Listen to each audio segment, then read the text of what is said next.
Hello everybody, Pete Lennox here. Welcome to our channel.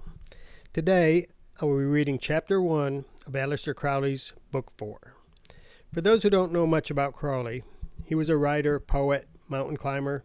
He belonged to several mystical societies such as Golden Dawn and OTO. He was also an explorer of the mind and consciousness.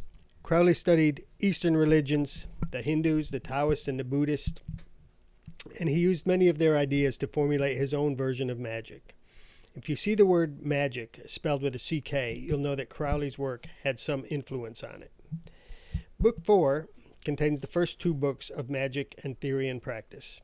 The second part of Book 4 deals with the creation of magical tools to use in ceremonial rituals. Chapter 1 of Book 4 is called Asana. Don't forget to like and subscribe, and we'll be bringing you more enlightening literature later. Thank you. Chapter 1, Asana. The problem before us may be stated thus simply. A man wishes to control his mind, to be able to think one chosen thought for as long as he will without interruption. As previously remarked, the first difficulty arises from the body, which keeps on asserting its presence by causing its victim to itch and in other ways to be distracted. He wants to stretch, scratch, sneeze. This nuisance is so persistent that the Hindus, in their scientific way, devise a special practice for quieting it. The word asana means posture, but as with all words which have caused debate, its exact meaning has altered, and it is used in several distinct senses by various authors. The greatest authority on yoga, Patanjali, he says, asana is that which is firm and pleasant. This may be taken as meaning the result of success in the practice. Again, Sankhya says, posture is that which is steady and easy.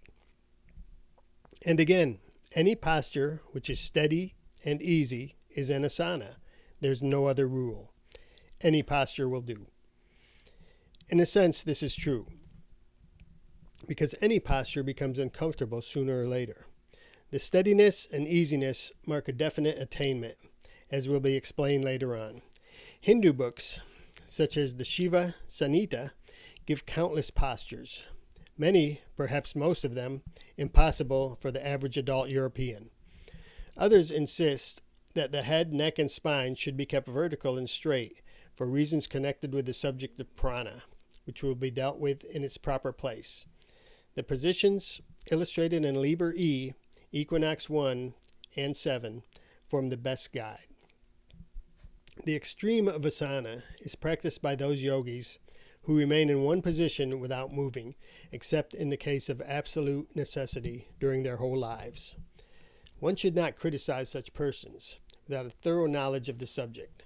Such knowledge has not yet been published. However, one may safely assert that since the great men previously mentioned did not do this, it will not be necessary for their followers. Let us then choose a suitable position and consider what happens.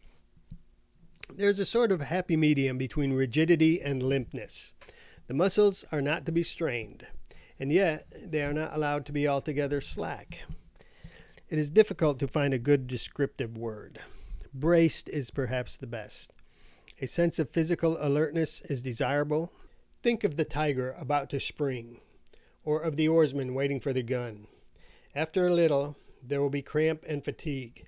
The student must now set his teeth and go through it. The minor sensations of itching, etc., will be found to pass away, if they are resolutely neglected, but the cramp and fatigue may be expected to increase until the end of the practice. One may begin with half an hour or an hour. The student must not mind if the process of quitting the asana involves several minutes of the acutest agony. It will require a good deal of determination to persist day after day, for in most cases it will be found that the discomfort and pain, instead of diminishing, tend to increase. On the other hand, if the student pay no attention, fail to watch the body, an opposite phenomena may occur. He shifts to ease himself without knowing that he has done so. To avoid this, choose a position which is naturally rather cramped and awkward, and in which slight changes are not sufficient to bring ease. Otherwise, for the first few days, the student may even imagine that he has conquered a position, In fact, in all of these practices, their apparent simplicity is such that the beginner is likely to wonder what all the fuss is about, perhaps to think that he is specially gifted. Similarly, a man who has never touched a golf club will take his umbrella and carelessly hole a putt, which would frighten the best putter alive. In a few days, however, in all cases, the discomforts will begin. As you go on, they will begin earlier in the course of the hour's exercise. The disinclination to practice at all may become almost unconquerable. One must warn the student against imagining that some other position would be easier to master than the one he has selected. Once you begin to change about, you are lost. Perhaps the reward is not so distant. It will happen one day that the pain is suddenly forgotten.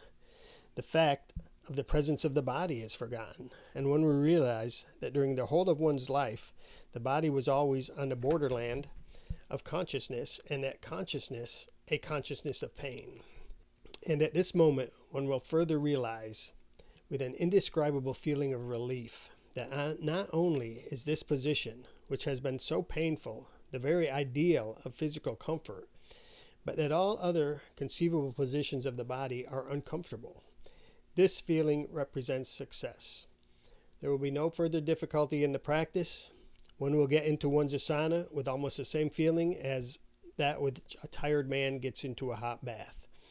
And while he is in that position, the body may be trusted to send him no messages that might disturb his mind.